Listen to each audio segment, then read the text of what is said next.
Regresamos. Noticias todo el tiempo.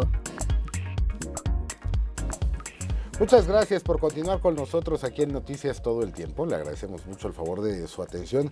Oiga, y como se lo prometimos y comprometimos a David Sarkis la semana pasada, pues que estábamos hablando de este fenómeno, de este referéndum particularmente que está sucediendo en Reino Unido respecto a su permanencia o no en la Comunidad Europea.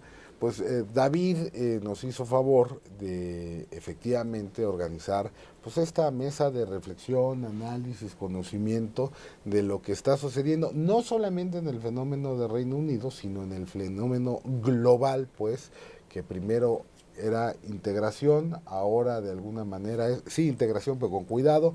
Y tenemos una mesa de lujo de internacionalistas, todos ellos docentes, investigadores de la Escuela Nacional de Posgrado del TEC de Monterrey. Y la verdad me da mucho gusto saludar, primero que nada, a David Sarkis, artífice de esta mesa. Muchas gracias, David, por estar aquí. Cómo no, Bernardo, con todo gusto.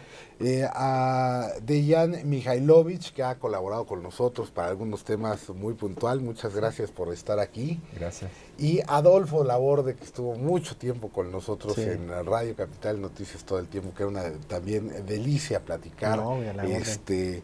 Y además conocer y adentrarnos en los temas internacionales que muchas veces los dejamos de lado y pocas veces entendemos el contexto real, profundo de lo que sucede.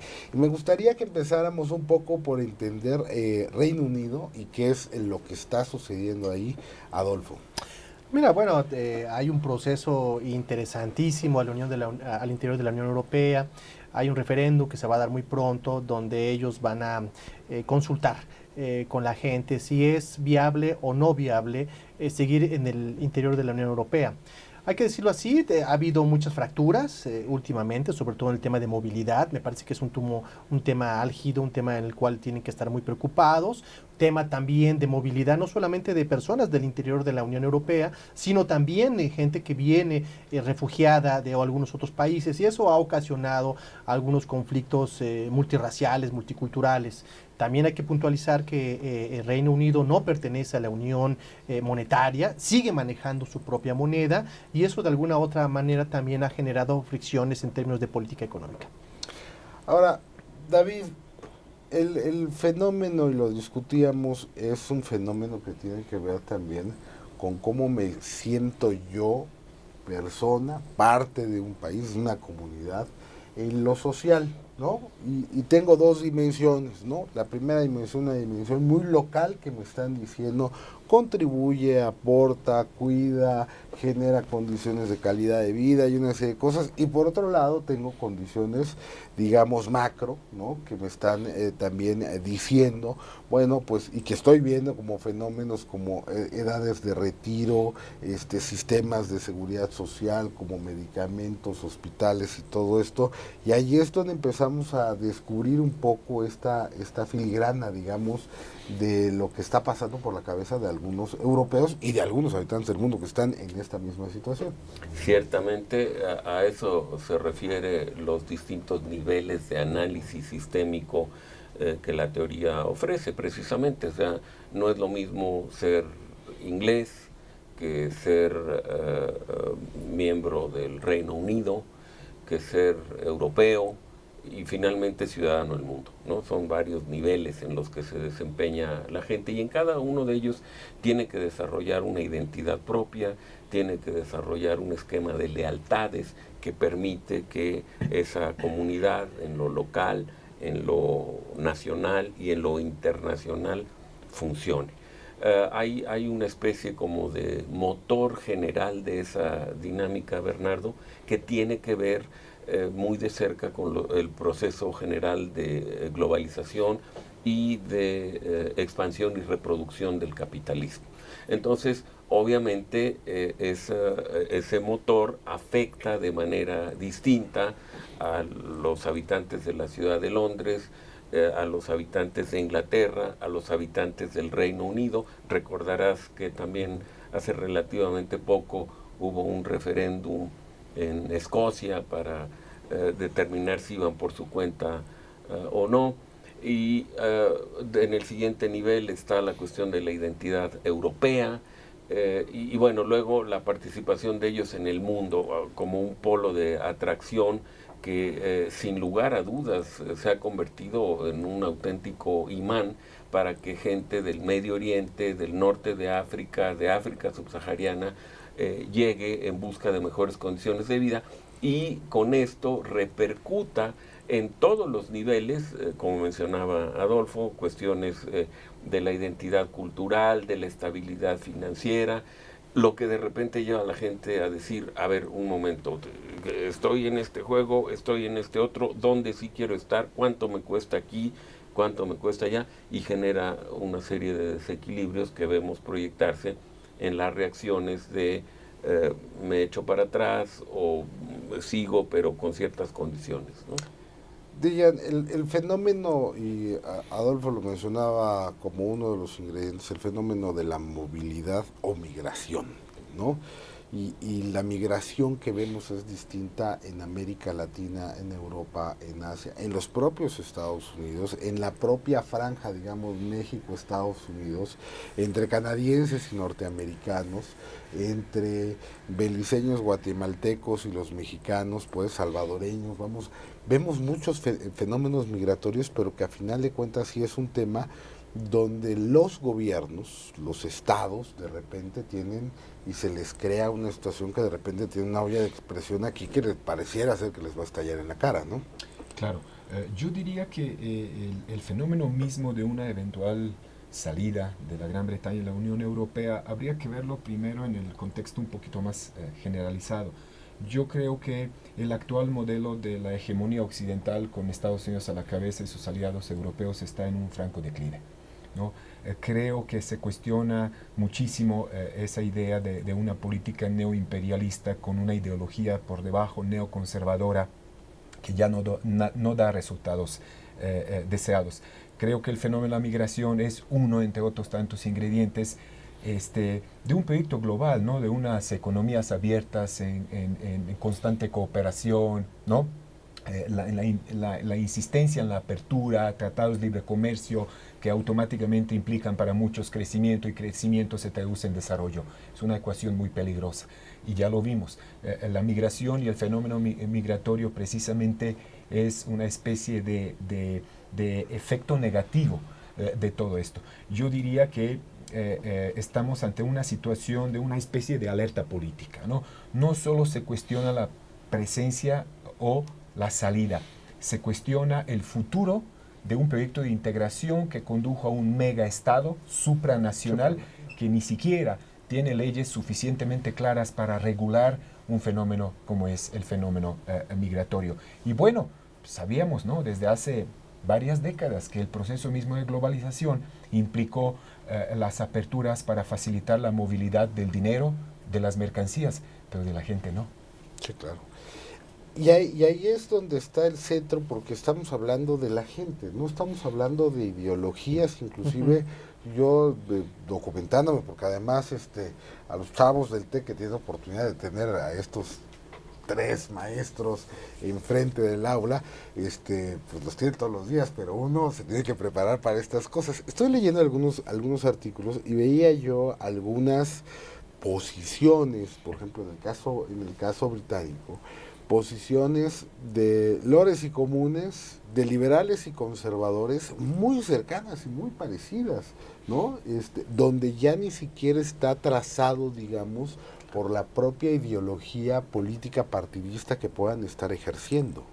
Sí, hay una amenaza inerte y esto se deriva de las propias contradicciones del sistema.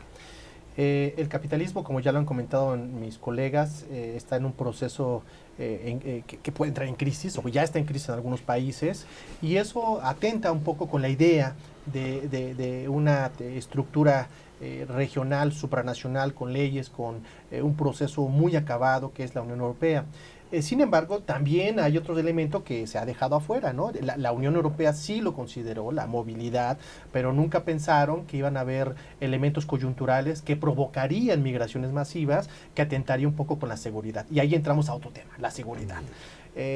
Lo que pasó en noviembre 13 del año pasado en Francia se atribuye, algunos dicen que no, que ya estaban ahí, a una gran movilidad que se permitió en el proceso intra-Unión Europea. Lógicamente esto para los críticos de los conservadores o los propios que están en el centro derecha, es materia prima para poder generar una política mucho más agresiva en términos de conservar lo que se tiene. Entonces, la palabra conservador es eso, conservar lo que tenemos. Ya no queremos que esto se modifique y para ellos están generando una serie de políticas o propuestas como lo estamos viendo. Hay una teoría en la migración, bueno, hay muchas, pero una que explica o explicaría en términos muy prácticos el tema de por qué la gente se va y por qué viene. Simple y sencillamente es la atracción y la expulsión, ¿no? Hay un proceso generalizado de crisis en muchas partes de Europa, en Medio Oriente, África del Norte, América Latina lo tuvo en su proceso en los 90s y en el 2000. Muchos latinoamericanos se iban a España y de ahí se iban al resto de la Unión Europea, aprovechando esta movilidad. Y bueno, pues esta teoría, Ahora lógicamente. los españoles van a ver. Ahora es al revés, claro. ¿no? Ellos vienen para acá. Entonces, esta teoría de atracción-expulsión explica de alguna manera por qué la gente se va, ¿no? Hay crisis política, hay crisis económica, hay una crisis humanitaria y bueno, hay polos de atracción que son las economías de la Unión Europea. Déjenme soltarla como moneda al aire, una pregunta, y tiene que ver con la parte internacional y también cómo lo están viendo la parte económica. He platicado con gente de la OCDE aquí en nuestro país y digamos de manera informal y han abierto una gama de planteamientos y de cuestionamientos de modelos económicos, ¿no? No olvidemos que la OCDE, pues ahí está principalmente su misión y están haciendo unos planteamientos tan interesantes en función de decir cambiemos el modelo, el propio modelo que la propia OCDE nos ha venido recitando durante muchísimos años. Esto tiene que ver también con la parte de esta globalización, integración, escisión, estoy pero no estoy, que estamos viviendo. Sí, absolutamente. Yo creo que, bueno, esto normalmente ha sido así, pero se vio con mucha mayor claridad a raíz de la crisis del 2008, cuando el impacto negativo de la crisis hipotecaria en los Estados Unidos pues tuvo un efecto dominó sobre muchas otras áreas y sobre muchos otros países. De hecho, en gran medida estamos todavía en la etapa de recuperación de ese momento crítico que llevó a muchos analistas en los foros de Davos, inmediatamente después, todavía hasta el 2012, a hacer recomendaciones respecto de revisar algunos de los aspectos, por lo menos, del modelo económico. Yo creo que es muy claro, Bernardo, el propio Marx lo dijo a mediados del siglo XIX, el capitalismo es un sistema que le ha dado un impulso inédito al desarrollo de las fuerzas productivas en la sociedad, pero tiene un costo muy importante en términos sociales, en términos laborales, en términos incluso ambientales, que de repente los economistas no se detienen a observar con cuidado, porque están meramente con la preocupación de generar más y más y más riqueza. Pero bueno, esa riqueza tiene que fluir, se tiene que distribuir, tiene que vigilar el cuidado del ambiente. Hay una serie de variables impresionantes que no se pueden limitar única y exclusivamente al proceso de generación de riqueza. Sí puedes estar generando muchísima riqueza, pero si está toda acaparada entre el 1%, 2% de la población, vas a tener más tarde o más temprano un problema de desequilibrio social muy fuerte. Ahora, no nos gusta, pues, per se no nos gusta pagar impuestos. Me parece que también tiene que ver una percepción con nuestro bolsillo, y menos cuando nos enteramos que esa parte de esos impuestos es pagar por alguien más. Y luego cuando nos enteramos que hay que pagar por alguien más que ni siquiera es de nuestro país, pues peor nos ponemos, ¿no? Por supuesto. Claro. Sí, Claro, eso. bueno, en ese sentido, yo creo que valdría la pena otra vez regresar al meollo del asunto, que es una crisis estructural del sistema mundo capitalista. ¿Qué implica esto? que es de carácter universal. No podemos hablar de una crisis del sector financiero como si los demás sectores hubieran sido totalmente inmunes. Segundo, global. O sea, es una crisis que impacta en cualquier rincón del planeta. Y tercero, la duración. El tiempo es imprevisible. Hoy por hoy yo creo que hay dos grandes amenazas con las que lidiamos todos los ciudadanos del mundo. La amenaza militar, la escalada bélica que se avecina, creo yo. No quiero sonar muy pesimista, pero creo que estamos ante un escenario sumamente serio y propicio de todavía más conflictos convencionales. Y la otra amenaza, que es la amenaza ecológica, ¿no? Vaya que combinadas estas dos amenazas no pintan un futuro nada agradable. Además, creo, y tú lo has enfatizado, estas dos intervenciones tuyas, la primera, los ciudadanos del mundo están cada vez más confundidos en cuanto al juego político de las democracias actuales, donde se borra la diferencia ideológica. Aparentemente no hay una diferencia ideológica entre los partidos políticos, etcétera, etcétera. Y segundo, no nos gusta pagar impuestos. Claro, la frase es bastante sensata, pero si por un lado propagamos una economía mundo completamente abierta, que paralelamente implica un achique estratégico del Estado, ¿quién va a regular? Nuevamente estamos ante esa idea de que es posible que realmente todo lo deleguemos a un mercado mundial que aparentemente funciona ajeno a nuestras voluntades, o los ciudadanos del mundo tendremos alguna presencia, no solo políticamente, sino socialmente, culturalmente, porque no hay que olvidarnos, el mercado funciona con base a los intereses, principalmente intereses económicos, financieros, comerciales. ¿Cómo funciona el mundo? El mundo no es competencia, el mundo es cooperación y colaboración, ¿no? Los estados del mundo son un abanico de comunidades políticas que conviven. Todos tienen intereses, pero realmente la humanidad funciona porque estamos juntos y estamos cooperando, estamos coexistiendo. Entonces, creo que la gran tarea de aquí a un futuro no tan lejano es cómo vamos a ir compaginando los intereses con los principios de convivencia, y no solo entre nosotros, con la naturaleza misma. Que muy conscientes del tema medioambiental, digo, qué bueno que se han puesto de moda algunas palabras, ¿no? Sustentabilidad. Desarrollo sostenible, ¿qué es un oxímoron? Sí. Desarrollo sostenible, medio ambiente, sustentabilidad.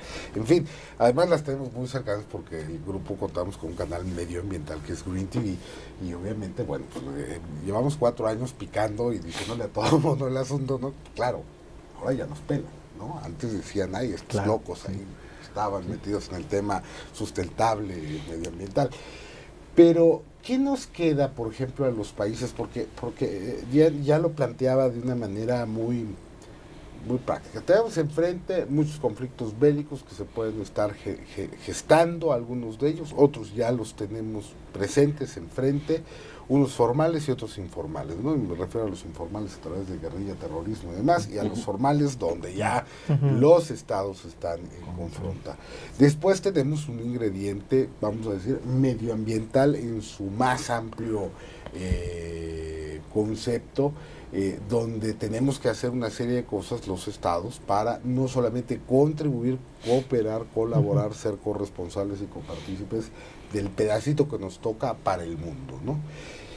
Y después tenemos factores sociales que tenemos que atender como Estado y responderle a nuestra gente, y obviamente los factores económicos que, bueno, que ahí muchos países, ¿no? Pues un poco a la suerte de la lavadora, ¿no? La colcha principal jala todo lo demás, ¿no?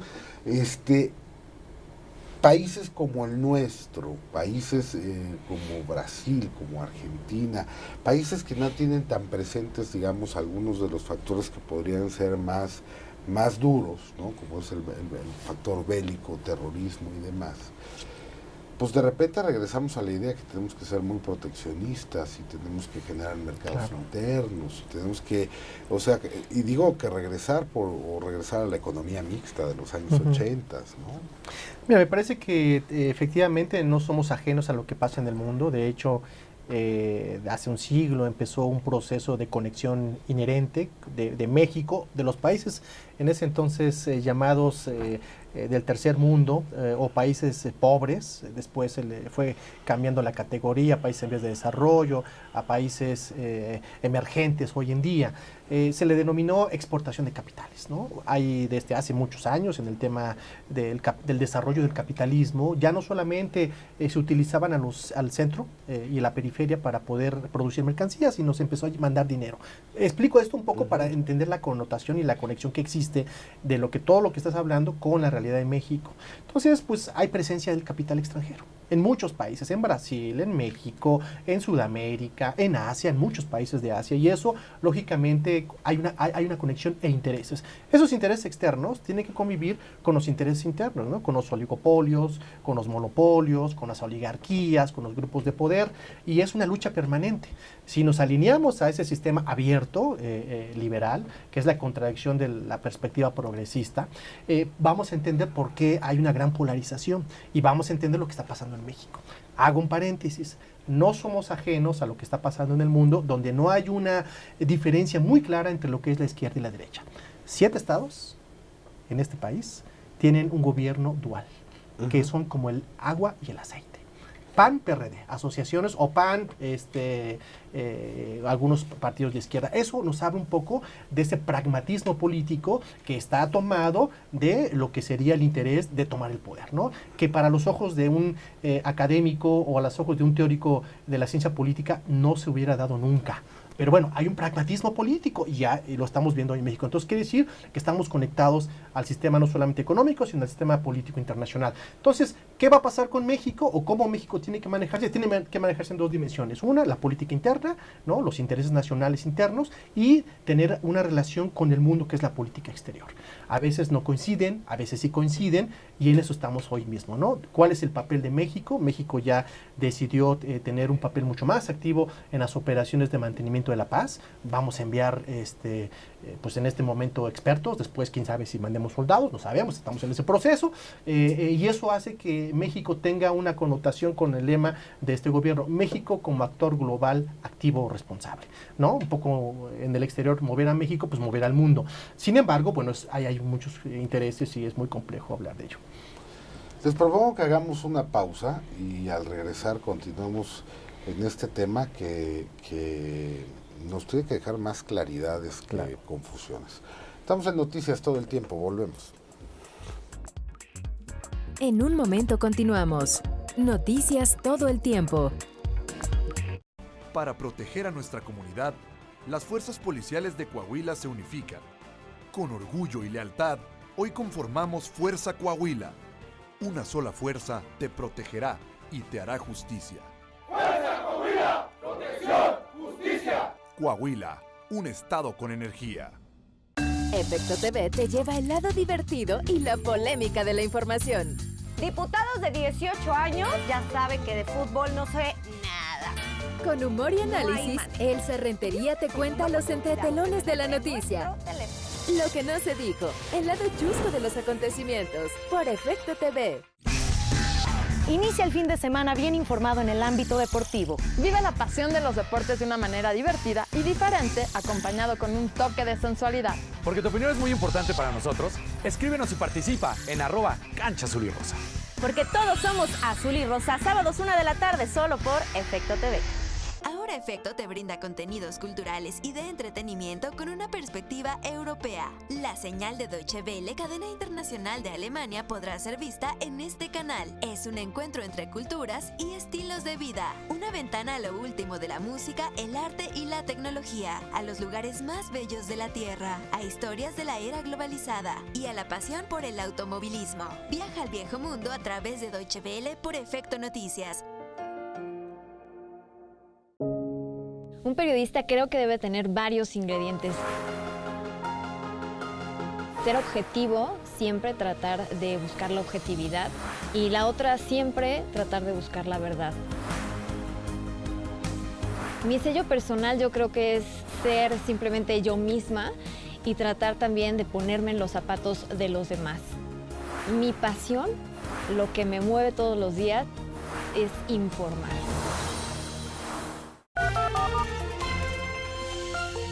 Efecto TV. La agenda de Capital más actualizada del día. Las notas simultáneas del comportamiento financiero minuto a minuto. Síguelas en Noticias Todo el Tiempo Financiero. Lunes a viernes, 5 de la tarde, por Efecto TV. Green TV, una televisión que construye lazos con la naturaleza. Green TV, un canal para todo aquel que desee conectar con el medio ambiente. Green TV, la mejor opción de información y entretenimiento verde. Green TV, la televisión viva.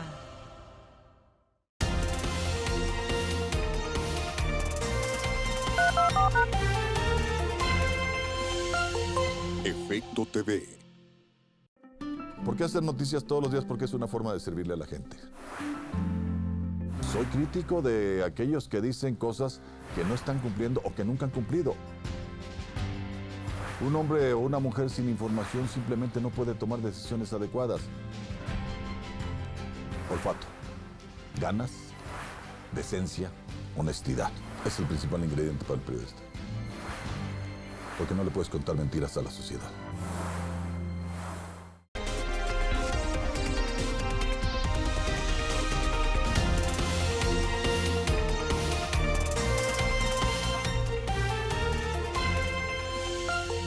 Efecto TV.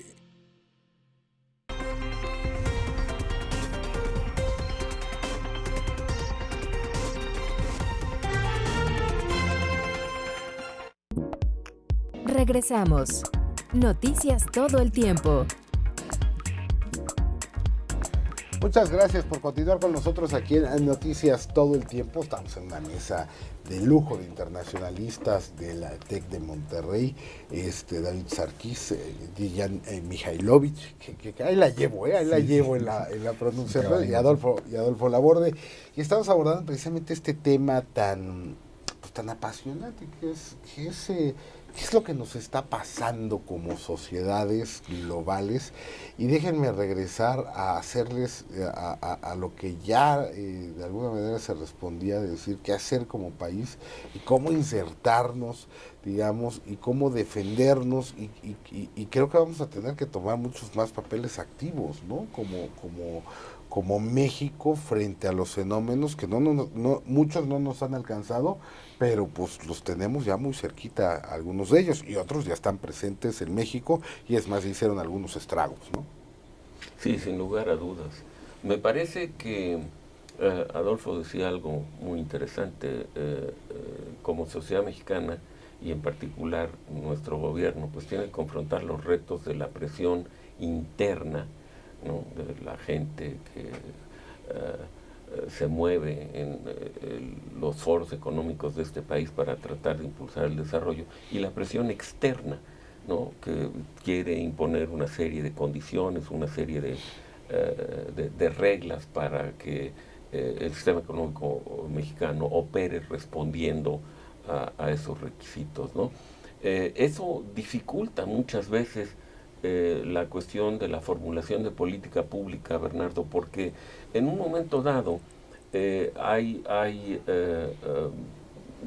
gobiernos que toman, a veces por la fuerza, conciencia muy clara de la presión social que deriva de las carencias múltiples que sufre la mayor parte de la población, y busca la forma de tratar de remediarlas a través de programas sociales, e incluso cuando vienen periodos electorales viene la propuesta de decir vamos a cambiar totalmente del rumbo asistencialista, de alguna manera, sí, vamos a cambiar totalmente del rumbo, vamos a proveer nosotros desde el gobierno para las necesidades del público, ¿no?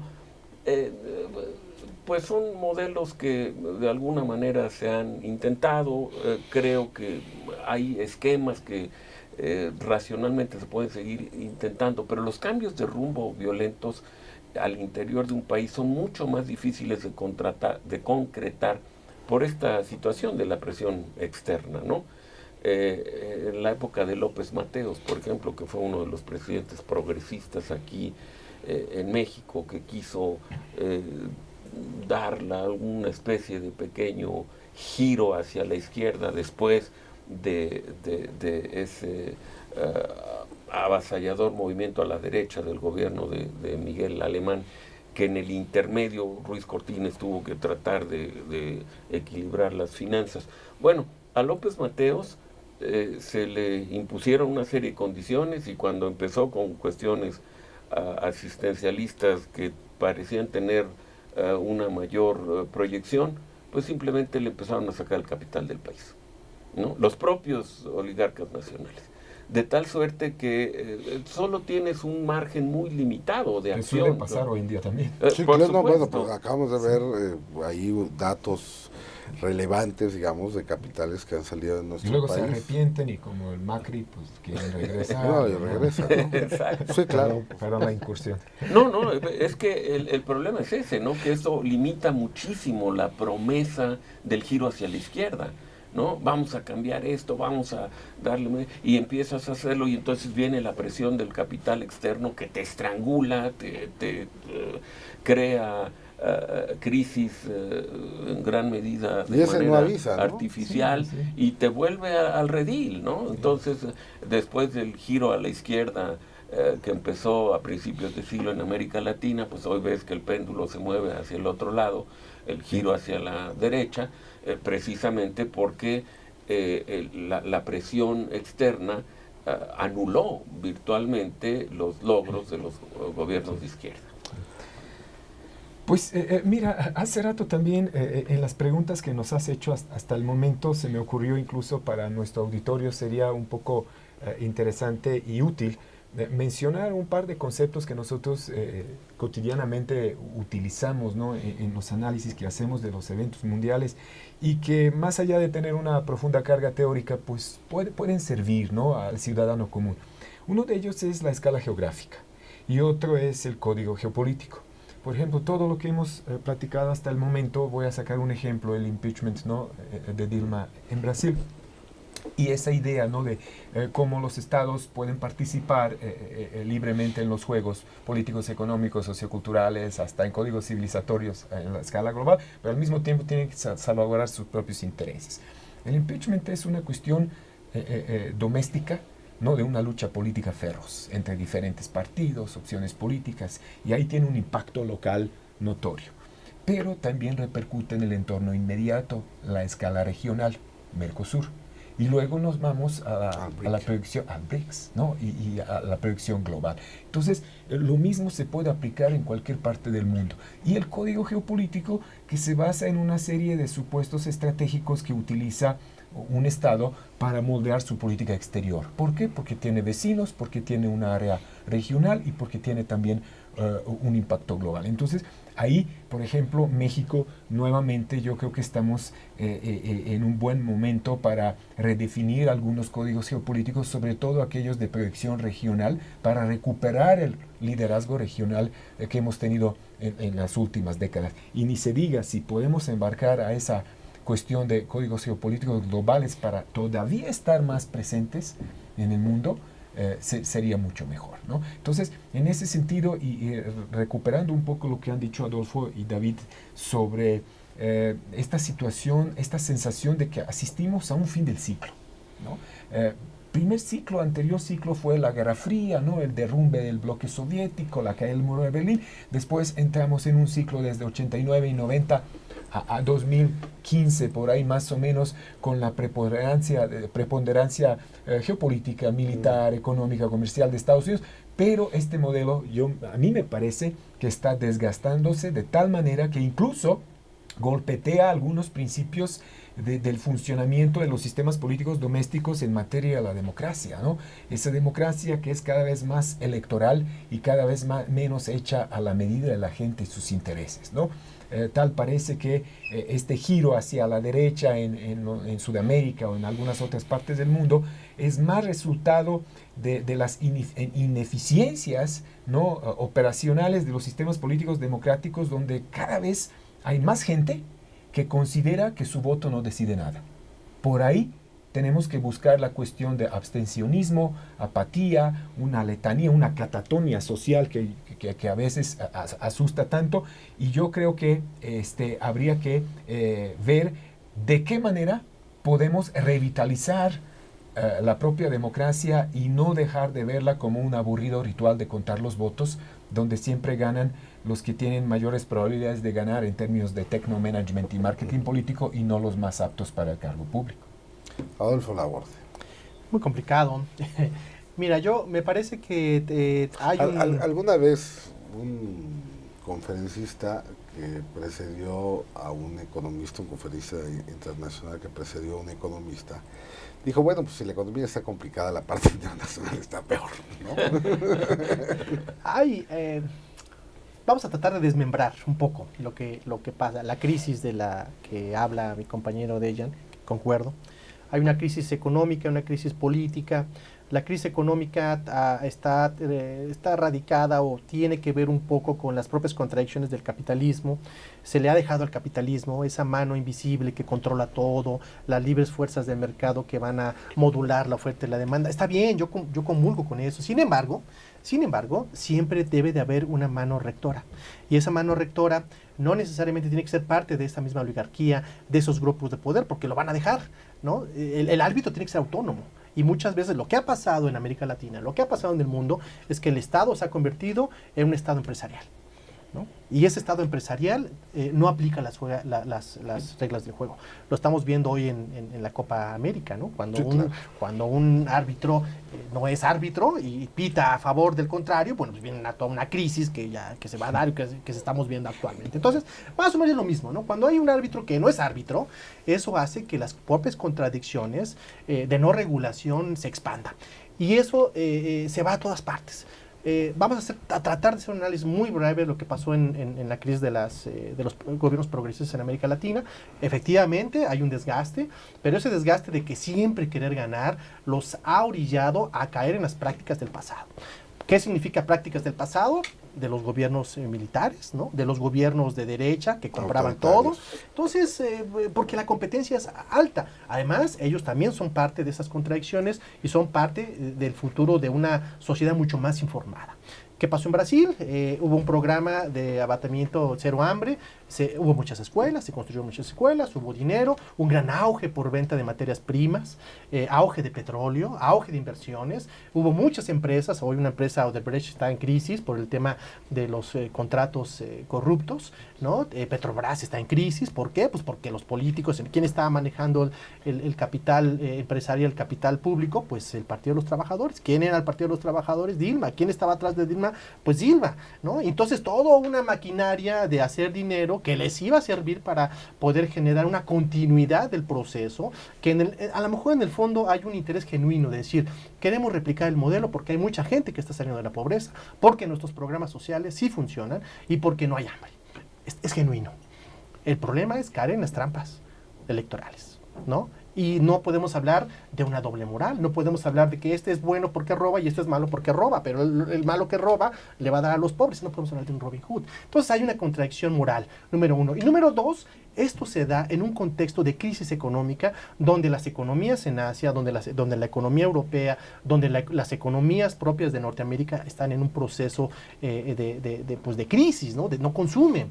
Los chinos están dejando de crecer al 10, 11%, 9% y lo están haciendo al 6.8%. Eso habla de una de economía pues muy precaria que no está consumiendo, no le está comprando a los brasileños, no le está comprando a los argentinos, no le está comprando a los paraguayos y venezolanos. No nos está comprando a nosotros. Entonces, imagínate eso, pues les quita lana, les quita dinero a la hora de hacer el presupuesto. Pero qué paradoja, ¿no? Un crecimiento de 6% y ya lo estamos viendo como así, ¿no? Claro. Sí, claro. Díganos aquí que vamos a crecer 6%, pegamos grito al cielo de locura y de felicidad.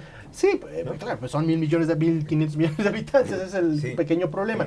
Bueno, entonces, pero esa política social, ya para acabar el tema con América Latina y con el caso de Brasil, que se puede contagiar en los otros casos, también generó una política de masa crítica. ¿Qué significa masa crítica? Se les educó, se les dio dinero, se les dio mejores trabajos, se les dio conciencia. Y esa gente es la que está saliendo a las calles.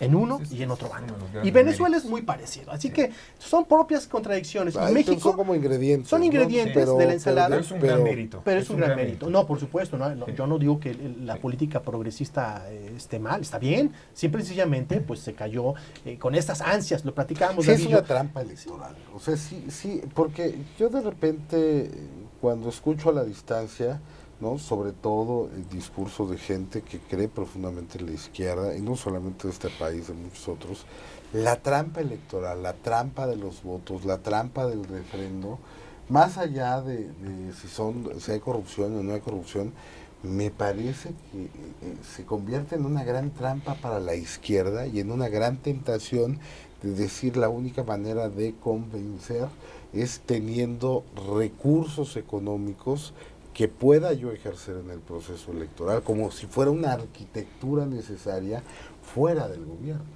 Corporativismo. Sí, corporativismo. No. Claro. Y bueno, pues por ahí... yo lo quise decir bonito. El lema 68, ¿no? Elecciones, trampa para tontos. Sí, claro. Sí, desde 68, finales de 60, principios de los 70, ya había esta desconfianza bastante notoria. Pero ¿no? tiene que ver con ese código genético que se va generando a través del beneficio que en el ejercicio legítimo del poder. También. Sí, por supuesto. La palabra legitimidad es la clave. Perdón si me metí.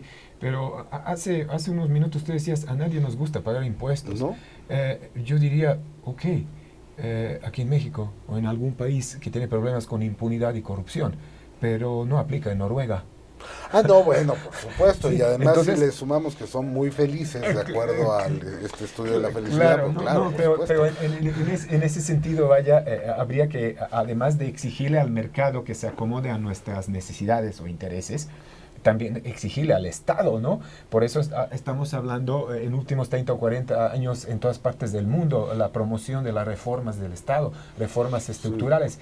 ¿Qué dejan estas reformas estructurales? ¿Realmente son estructurales porque van a cambiar la estructura de cómo funcionan las cosas, van a cambiar el modelo, o son estructurales porque va a permanecer la misma estructura, introduciendo algunos cambios en la superficie para que todo cambie un poco, pero en el fondo todo quede igual, ¿no? Entonces ese gatopardismo político también en términos de la democracia electoral es sumamente peligroso. Pero ahí tenemos el modelo norteamericano. Uno de los ingredientes, ¿no? de los principios que defienden los propios norteamericanos es hay que pagar impuestos, ¿no? O sea, es casi un requisito llegar a Estados Unidos y pagar impuestos, ¿no? Claro. Es más, tienes que hacer una primera compra para sentir de que estás en Estados Unidos, estás pagando impuestos y tienes derecho a circular. Eres visible a partir de ahí obligación fiscal.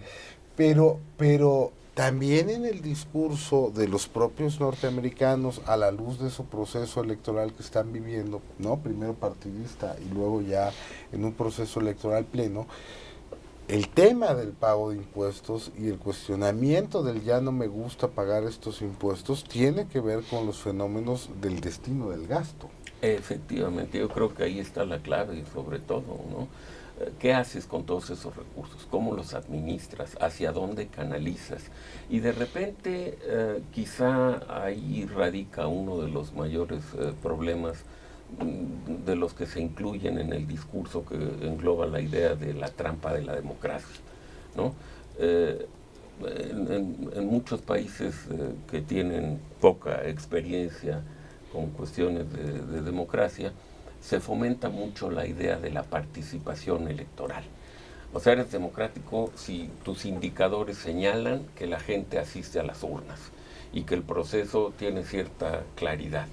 Pero después de eso la gente se da la vuelta y se va a casa y se olvida por completo de la cuestión de la administración de la cosa pública. Claro. Y entonces, si la cosa pública queda en manos de un círculo muy acotado del poder que reparte con la tajada de león, pues entonces la gente termina completamente desencantada de la idea de la democracia, del proceso electoral, del manejo de los recursos por parte del Estado, y acaba pensando, bueno, efectivamente, ¿para qué fui a votar? sí, y de los propios modelos que le estamos planteando, los chiquitos, los medios y los grandotes. Exacto, en última instancia, los recursos que se están aportando van a hacer algo de obra pública y el resto va a enriquecer el bolsillo del que administra la obra pública. Hasta suena brechtiano, ¿no? Vota y no te metes en la política. Contradictorio. Imagínate. Les propongo que hagamos una pausa y regresemos para una ronda de comentarios finales, que no conclusiones, porque esto nunca acaba, nunca concluye. Volvemos. En un momento continuamos. Noticias todo